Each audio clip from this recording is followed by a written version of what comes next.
Olá, meu nome é Pedro Fontes Exílio, eu sou zootecnista, formado pela Universidade Estadual de Maringá e atualmente mestrando no programa de pós-graduação em zootecnia pela mesma instituição. O trabalho apresentado aqui hoje é intitulado Grãos secos de destilaria com solúveis na dieta de frango de corte.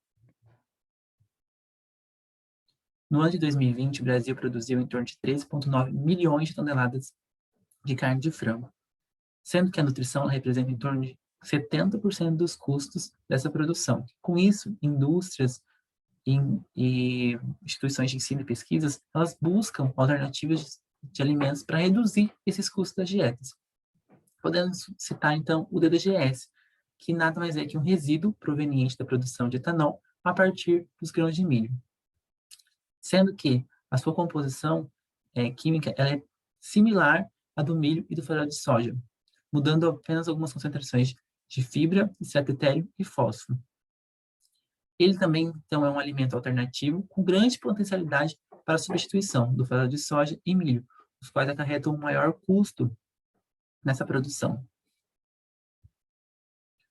Por sua vez, o DDGS ele possui em sua composição os polissacarídeos não amiláceos, que podem atrapalhar no transporte e absorção dos nutrientes pelos animais, uma vez que as aves elas não conseguem digerir totalmente esses polissacarídeos não amiláceos.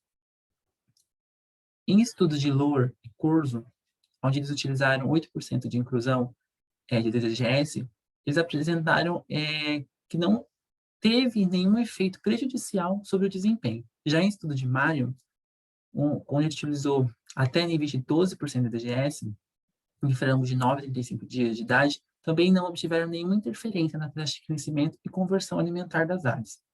Com isso, o objetivo desse trabalho foi avaliar a inclusão do DDGS sobre o desempenho zootécnico, a viscosidade intestinal e o perfil bioquímico sanguíneo dos frangos de corte na fase inicial e de crescimento. O estudo ele ocorreu no setor de agricultura, da Fazenda Experimental de Iguatemi, que é pertencente à Universidade Estadual de Maringá. Foram utilizados 1.200 pintos de corte, machos da linhagem Cópio. As aves elas foram distribuídas em um delineamento inteiramente casualizado com 5 tratamentos, os quais foram de 0, 6, 12, 18 e 24% de inclusão de DDGS, 12 repetições e 20 aves por unidade experimental. E as dietas experimentais elas seguiram as recomendações propostas por Rostan e colaboradores em 2017.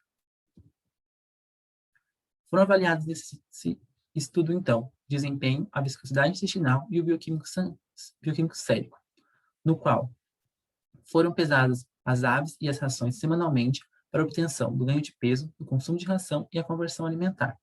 Para a viscosidade intestinal, essas aves elas foram insensibilizadas e abatidas, e após foi feita a colheita da digestão intestinal e realizada a análise através do reômetro rotativo Reich-Mars. Para o bioquímico sérico, foi coletado então o sangue através da veia jugular e analisado posteriormente o cálcio, fósforo, colesterol, triglicerídeos e glicose, mediante processo enzimático calorimétrico. Os dados obtidos, eles foram analisados através de software SAS e análise de variância ANOVA e regressão polinomial. E as médias elas foram comparadas pelo teste de Dunnett a 5% de significância. Em relação ao desempenho dos frangos no período de 1 a 21 dias de idade, pode-se observar que do ganho de peso no consumo de ração houve um efeito linear decrescente, sendo que as aves alimentadas a partir do nível de 18% de inclusão de DDGS apresentaram menor ganho de peso e consumo de ração em relação às aves alimentadas com a dieta controle. Para a conversão alimentar, as aves que eram alimentadas com um nível de 24% de inclusão de DDGS, elas apresentaram uma maior conversão alimentar em relação às aves que consumiram a ração controle. Para o período de 21 a 42 dias de idade, pode-se observar um efeito linear decrescente para ganho de peso e consumo de ração, sendo que as aves alimentadas com 24% de inclusão de DDGS, elas apresentaram um menor ganho de peso e consumo de ração em relação às aves que consumiram a dieta controle. Para a conversão alimentar, as aves também que consumiram os níveis de 24% de inclusão de DDGS, elas apresentaram uma maior conversão alimentar em relação às aves que foram alimentadas com a dieta controle.